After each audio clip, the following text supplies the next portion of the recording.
शाळेतल्या मुलांनी आणि त्यांच्या आईवडिलांनी छत्रपती शिवाजी महाराज समजून घेतले पाहिजेत. छत्रपती शिवाजी महाराजांचं बालपण असेल किंवा छत्रपती शिवाजी महाराजांनी कमी वयात, लहान वयामध्ये राष्ट्रमाता जिजाऊने शिवाजी महाराजांच्या आईनेच त्यांना जे स्वराज्याचं बालकडू पाजलं गेलं, ते बाळकडू इतकं कडवट, कणखर आणि मजबूत होतं की कमी वयामध्ये सुद्धा शिवाजी महाराज लढायला जायचे. स्वराज्य रक्षक म्हणून ज्यावेळेस रयतेचा उल्लेख होतो त्यावेळेस छत्रपती संभाजी महाराजांचं नाव येतं.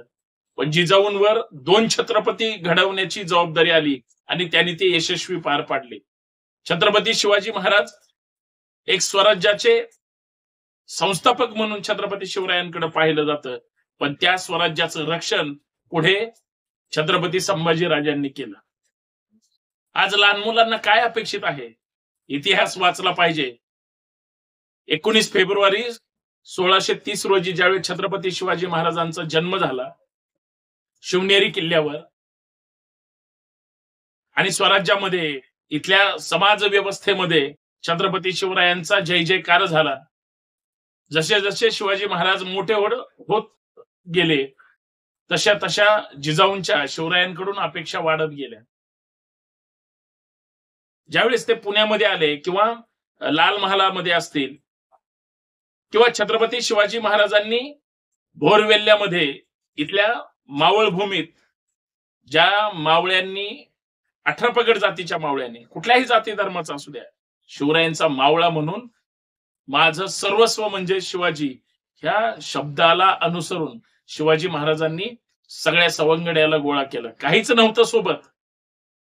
वीरबाजी पासलकर असतील, स्वराज्याचं शिक्षण जसं जिजाऊ द्यायच्या, जसं मार्गदर्शन करायच्या, खऱ्या मार्गदर्शक गुरु म्हणजे राष्ट्रमाता जिजाऊ. परंतु तलवारबाजी असेल, या सगळ्यांचं शिक्षण जिजाऊंनी देत असताना मैदानामध्ये जाऊन घोडदळ असेल, घोडीस्वारी असेल किंवा छोट्या मोठ्या गोष्टी त्या वीरबाजी पासलकरांनी चांगल्या पद्धतीने समजून सांगितलं. छत्रपती शिवरायांचा इतिहास हा समजून घेणं आणि प्रत्यक्षात गड किल्ल्यांमध्ये जाऊन पाहणं हे फार गरजेचं आहे.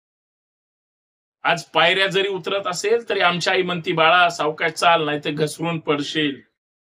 पण राजगड असेल, रायगड असेल, शिवनेरी असेल, कुठलाही किल्ला घ्या, प्रतापगडाच्या पायथ्यापासून ते सिंधुदुर्ग असेल, तुम्ही ज्या ज्या ठिकाणी जाल, ज्या ज्या ठिकाणी या सगळ्या किल्ल्यांचा इतिहास समजून घ्याल, किंवा आई वडिलांना मी विनंती करेल की आपल्या मुलाचा वाढदिवस जर तुम्हाला एखाद्या गडावर करता आला, तुम्हाला आपल्या मुलांचा किंवा तुमचा वाढदिवस एखाद्या गड किल्ल्यावर जाऊन तिथली माती मस्तकी लावून स्वराज्याची शपथ घेऊन, मी छत्रपती शिवरायांसारखं, मी छत्रपती संभाजी राजांसारखं, मी स्वराज्य संकल्पक शहाजी राजांसारखं, मी राष्ट्रमाता जिजाऊंसारखं या इथल्या महाराष्ट्राच्या मातीसाठी इतकं प्रामाणिक राहील की माझ्या सोबत असणाऱ्या प्रत्येक माझ्या सहकार्याला त्याच पद्धतीनं सन्मानाची वागणूक देईल आणि माझ्या राज्याच्या, देशाच्या हितासाठी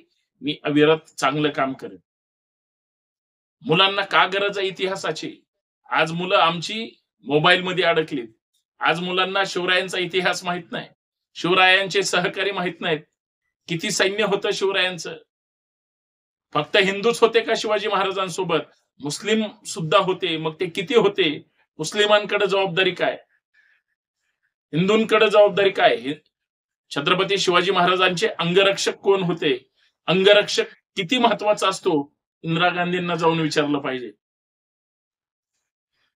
शिवाजी महाराजांच्या तोफखान्याचा प्रमुख कोण होता? शिवाजी महाराजांचं जे काही सगळं घोडदळ किंवा सगळं सैन्याला सांभाळणारे, त्यांच्यासोबत काम करणारे कोण कोण होते? शिवाजी महाराजांसारखा दिसणारा मावळा वेळ प्रसंगी स्वतःचे प्राण देऊन त्या ठिकाणी धारातीर्थी पडला. होते जिवाजी म्हणून वाचले शिवाजी, हे सांगणारा इतिहास आज आम्ही कशा पद्धतीने समजून घेतोय? मुळात शिवरायांचा इतिहास इतका कमी शब्दामध्ये मांडला जातोय, शिवरायांचा इतिहास कमी शब्दात सांगितला जातोय. एवढंच नाही, शिवरायांचा इतिहास चुकीच्या पद्धतीनं पण मांडला जातोय, हे सुद्धा तुम्ही आम्ही तपासणं गरजेचं आहे. जर छत्रपती शिवाजी महाराजांच्या गुरु त्यांच्या स्वतः आई असतील, तर मग नागडे उघडे माणसं त्यांना गुरु म्हणून का सांगितले जातात, याचा सुद्धा धार्मिक विचारधारेतून विचार केला पाहिजे. सावधान म्हणलं की जो आपल्या लग्न मंडपातून पळून गेला, तो कधी कुणाचा कसा काय गुरु असू शकतो. आणि दुसरी गोष्ट, जर एखादा व्यक्ती किंवा दोघांची कधीच भेटच झालेली नसेल, तर मग मार्गदर्शन केलं कधी आणि गुरु झाले कधी, ह्या सगळ्या गोष्टीचा जर बारकाईनं विचार केला तर एक गोष्ट लक्षात येते, एक गोष्ट समजून घेतली पाहिजे की आमचा इतिहास घडवला मावळ्यांनी, पण तो लिहिला नाही. लिहिला मनुवादी कावळ्यांनी, तो सोयीचा लिहिला. सोयीचा इतिहास लिहिला म्हणून इतिहासाचं भांडवल केलं गेलं आणि इतिहास हा चुकीच्या पद्धतीनं मांडला गेला. आता वेळ आली त्या छत्रपती शिवरायांच्या मावळ्यांची. अंधार होत चाललाय, आता दिवा पाहिजे या देशाला, जिजाऊंचा शिवा पाहिजे. किती झाले मर्द मराठे मावळे, म्हणजे त्या बामणांचे भक्त, आणि मराठ्यांच्या तलवारीवर मराठ्यांचंच रक्त. थांबा, पुन्हा एकदा पेटलेल्या मावळ्यांचा थवा पाहिजे आणि या देशाला जिजाऊंचा शिवा पाहिजे. कुणी कुणाचं भक्त होऊ नका, कुणी कुणाचं भक्त होऊन विनाकारण खोटी श्रद्धा ठेवू नका. चिकित्सा करा.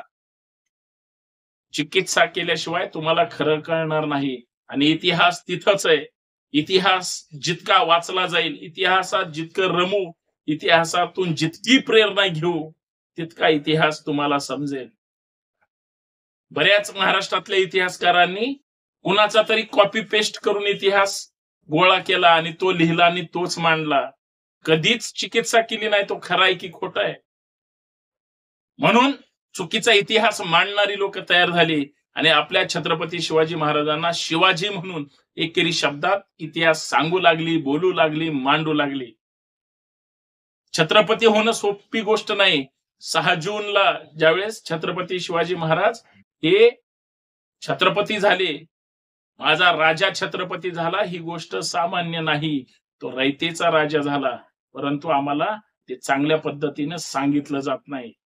तारीख तिथीचा वाद जाणीवपूर्वक त्या ठिकाणी काढला जातो. मित्रांनो, एक गोष्ट लक्षात ठेवा, छत्रपती शिवाजी महाराजांची शिवजयंती असेल किंवा छत्रपती शिवाजी महाराजांचा राज्याभिषेक दिन असेल, तसेच छत्रपती शिवाजी महाराजांचे 2दा राज्याभिषेक झाले. 6 जूनला झाला आणि नंतर शाक्त पद्धतीनं झाला. पण शिवजयंती असेल, शिवराज्याभिषेक दिन हे तारखेला साजरे झाले तर एकाच वेळेस पुण्यामध्ये, एकाच वेळेस महाराष्ट्रामध्ये, एकाच वेळेस देशामध्ये आणि त्याच दिवशी जगामध्ये साजरे होईल. आणि जर छत्रपती शिवाजी महाराज जगाला कळाले तर ह्या सगळ्या भांडवलदारांचे दुकानं बंद पडतील, जातीवाद्यांचे दुकानं बंद पडतील. म्हणून शिवाजी महाराज, फक्त शिवाजी महाराजच, बाकी तारीख तिथीचा वाद कुणा नाही, कुणाचाच घातला जात नाही आणि हिंमत सुद्धा नाही. छत्रपती शिवाजी महाराजांचे मावळे फक्त पाहतात, बघतात आणि गप्प बसतात. शिवरायांची एवढी बदनामी होते, कुणाला राग येत नाही. ते म्हणतात करायला नव्हती पाहिजे होती, अशा पद्धतीनं भूमिका मांडतात. त्यापेक्षा शिवजयंती 19 फेब्रुवारीला झाली पाहिजे. आता तारखेचाच आग्रह धरला पाहिजे. तिथीचं विनाकारण हे करून शिवाजी महाराज विनाकारण वेगळे केले जातात. तशीच परिस्थिती संभाजी महाराजांची. 14 मेला छत्रपती संभाजी महाराजांची जयंती असताना सुद्धा जाणीवपूर्वक तारीख तिथीचा, जिजाऊंच्या जयंतीला जाणीवपूर्वक तारीख तिथीचा, ही काही मनुवादी मंडळी घाट घालते. या सगळ्यांना पर्याय देणं गरजेचं आहे आणि खरा इतिहास समजून घेणं गरजेचं आहे. ज्या दिवशी छत्रपती शिवाजी महाराज तुम्ही डोक्यावर घेत असताना, ज्या दिवशी डोक्यात घ्याल, त्या दिवशी छत्रपती शिवाजी महाराज कळतील. आणि छत्रपती शिवाजी महाराज कळाले तर जाती धर्माच्या उतरंडी बाजूला पडून रयतेचे राजे म्हणून महाराज कळतील आणि रयतेचे तुम्ही सुद्धा एक रयत म्हणून, प्रजा म्हणून तुमच्याकडे पाहिलं जाईल. आणि मग त्यावेळेस तुम्ही ताकदीनं म्हणाल, कुळवाडी कुळभूषण बहुजन प्रतिपालक छत्रपती शिवाजी महाराज की जय. हा जयघोष तुम्हाला आम्हाला करावा लागेल, केला पाहिजे, तरच शिवराय कळतील.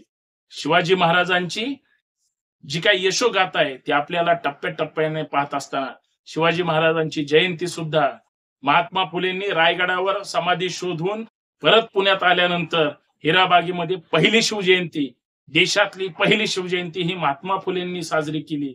हा इतिहास आहे, ही नोंद आहे, ती कोणीही सांगत नाही.